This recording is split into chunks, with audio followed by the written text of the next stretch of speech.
শুধু দেখছি না আমার জান, অনুভব করছি। কি অনুভব করছো তুমি? ভাবছি তোমাকে বিয়ে করে তোমার বাবার চাকরির ঘুষের টাকাতে আমি খাট কিনে কবে তোমাকে সেই খাটের উপরে শুয়ে তোমার সাথে উলুলুলুলুলুলু করব। তাই নাকি ফুটো? উলুলুলুটা আবার কি গো?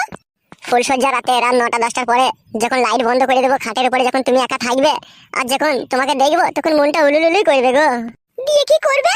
ভরে দেবো মারা, ওসব দেখা দেখি কোনো কেস নাই, ডাইরেক্ট ভরে দেবো। কি লাগছে তোমার? হ্যাঁ বিশ্বাস কর, মাইরি বলছি ভরে দেবো, ও কোনো কেস হবে না, ডাইরেক্ট ভরে দেবো। হাসিস না পড়া, তোর আরাম হবে সেই দিনকে দেখবি। তাই নাকি ফুটো? হ্যালো। বিরক্তি লাগছে তোমার? আর আমার একটা লাউড়া অনেক দিনের ইচ্ছা আছে মনে। কিসের ইচ্ছা আছে তোমার? তোর ওই জায়গাটায় 1 বোতল কিউ কার্পিন তেল ঢেলে দেবো, চপাং চপাং করে মারবো। কি লাগছে তোর মনে? কথা শখ। শখ লয়, এটা দীর্ঘদিনের ভালোবাসা বল তোর প্রতি আমার। তাই নাকি ফুটো? হ্যাঁ গো সোনা।